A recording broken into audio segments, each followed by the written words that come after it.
हम नहीं जाना चाहते उसमें, उनके बीच में क्या है क्या नहीं, हम नहीं जाना चाहते। नहीं, वो तो लोगों ने वोट दिया इस सरकार को, वो तो सरकार को देखना पड़ेगा कि हमको क्या करना है क्या नहीं करना है।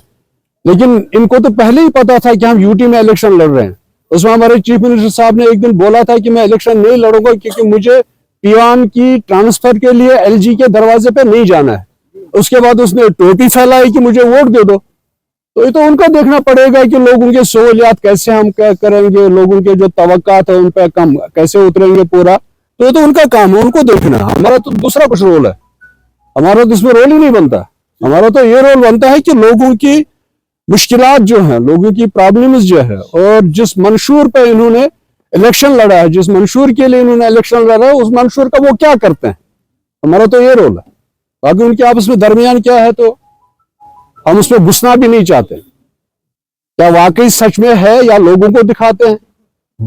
52 मेंबर्स हैं, ये तो 2002 के बाद पहली बार इतनी मेजॉरिटी किसी जमात को मिली है।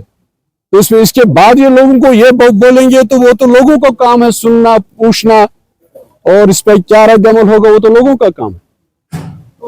बड़ा मंशूर है स्टेटहुड, हमारे सामने एक छोटी सी चीज है। हमारा जो आइडेंटिटी हमारी थी जम्मू कश्मीर की, एक मुल्क था हमारा। या तो मुझसे पूछिए, आप अपने आपस में बात करिए। हमारा ये तो छोटा सा मुद्दा है, छोटा सा मुद्दा। और इसमें मुझे नहीं लगता इनको ज्यादा करने की जरूरत है, क्योंकि हिंदुस्तान के प्राइम मिनिस्टर ने बोला बार बार हम स्टेटहुड दे देंगे, हिंदुस्तान के होम मिनिस्टर ने बोला बार बार हम स्टेटहुड दे देंगे। पता नहीं ये शोर गाओगा क्यों है, आई डोंट नो। लेकिन हमारे पास वो आइडेंटिटी है जो हम खो गए 5 अगस्त 2019 को। हमारे पास तो वो मसला है। उसके बाद तो स्टेटहुड तो वो तो आ ही जाएगा जब हमको वो चीज मिलेगी जो हमने खोई, जिसको हमने खोया 5 अगस्त 2019 को। हमारे पास तो मामला वो, हमारे पास तो जद्दोजहद वो रहेगी। हम उस तशख्खुस को जो हमारा था, जो हिंदुस्तान के आईन ने, हमारे मुल्क के आईन ने हमको दिया था, हम उसको बहाल कैसे कराएंगे। हमारी जद्दोजहद वो रहेगी।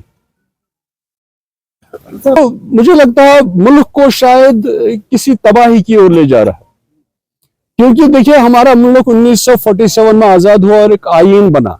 उस आईन में बिल्कुल क्लियर है कि जो चीजें जैसी हैं उनको छेड़ा ना जाए।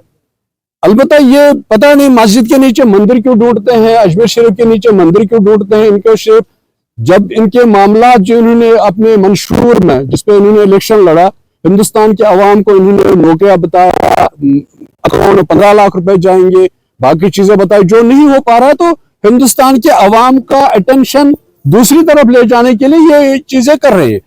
इनका तो पहले दिन से नफरत फैला रहे हैं हिंदू मुस्लिम के दरमियान, बाकी कम्युनिटीज के दरमियान। इनका तो मुद्दा ही यही है। इनके पास तो करने के लिए कुछ नहीं है। अब लोगों को रिलीजियस सेंटिमेंट्स, बाकी सेंटिमेंट्स से उस लिए उबारना चाहते हैं कि इनका वोट बन जाए, इनका वोट बच जाए, इनका वोट मिले।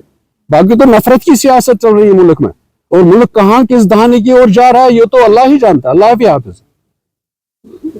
हमारा जो रोल बनेगा हम तो रोल अपना करेंगे। वैसे मेरे खिलाफ भी 2-4 केसेस हैं, 2-4 एफआईआर है।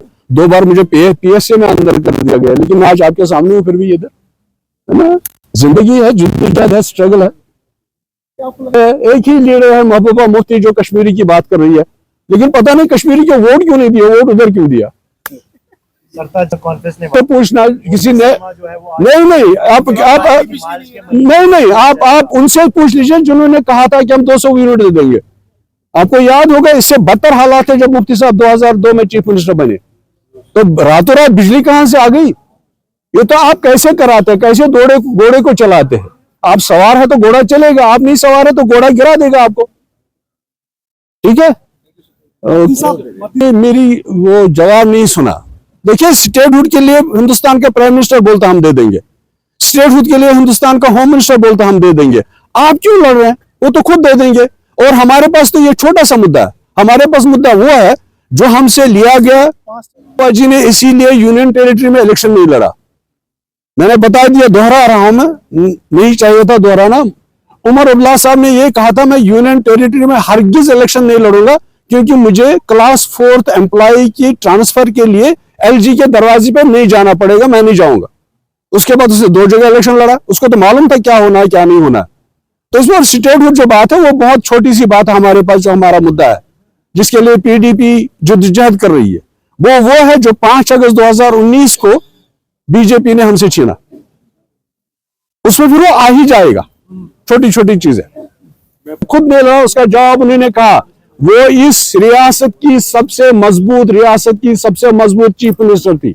जब वो चीफ मिनिस्टर थी 12,500 FIR उसने वापस ले लिए। किसी ने किया है? मुझे कोई चीफ मिनिस्टर दिखाइए जिसने एक FIR वापस लिया होगा।